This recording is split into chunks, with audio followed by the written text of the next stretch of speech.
Alright, what's going on? I'm Connor Hanna. I'm a multi-instrumentalist teacher and composer, and today I'm going to teach you guys how to play arpeggios on the mandolin. So we're going to start with the G major arpeggio, and we're going to do the 3 notes of the major triad. And I like to think of the 3 notes of the major triad kind of like the 3 primary colors in painting. So in painting, there's 3 primary colors, and we get all the different colors just from those 3 primary colors. So I like to think of the first, the third, and the fifth of the major triad, like the 3 primary colors of music. Okay, so we got those 3 notes, so we're going to play them in triplets. We're going to start with 2 octave G major. So 1, 2, 3, 1, 2, 3, 1, 2, 3, 1, 2, 3, 1.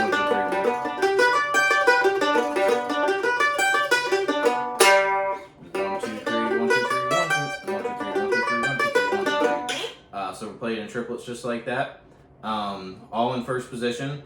And next we're going to work on the 4 chord. So the 1 chord and the 4 chord have 1 note in common.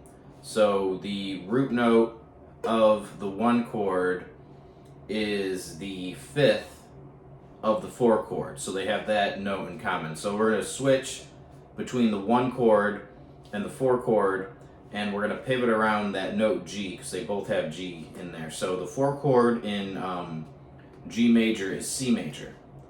So we're going to switch between G to C major.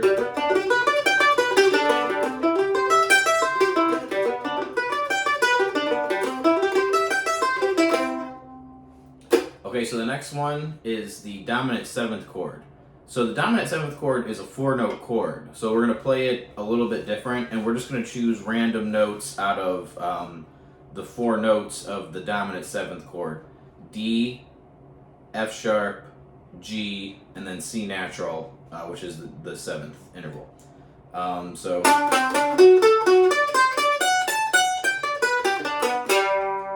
Okay, and when we switch from the 4 chord, from the 1 chord to the dominant 7th chord back to the 1 chord, that's called a cadence. It's kind of like a cadence is kind of like a sentence. So we have.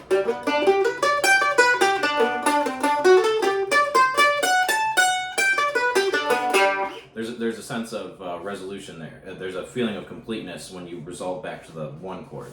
Okay, so 1 chord, 4 chord. Back to the 1 chord, dominant 7th, then back to the 1 chord. And you could also incorporate secondary dominants. So one cool thing we could do is we could do different secondary dominants. So G major, and let's do C as a secondary dominant. So we're going to do C dominant instead of D dominant.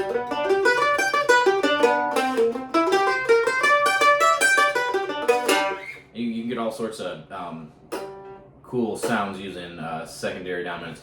Okay, now let's talk about 1 octave arpeggio on 1 string. You could also do arpeggios on 1 string.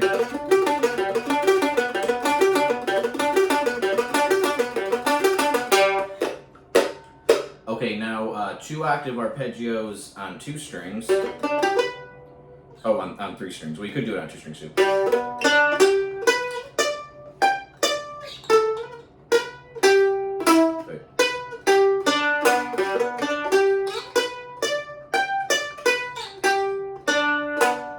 Okay, now 2 octave arpeggios on 3 strings. On 3 strings, that'd be a little bit easier.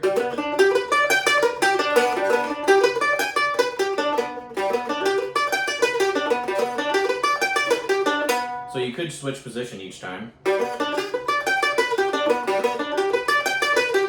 But it's just for 1 note, so instead of switching position, think of it like an extension down. So we're still in the 3rd position, but we're extending down to hit that B.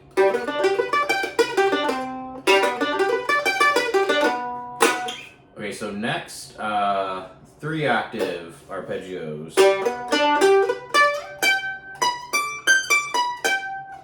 Wait.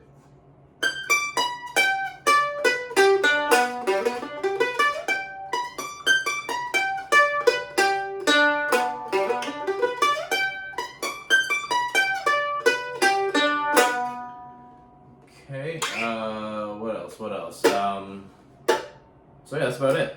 Thank you.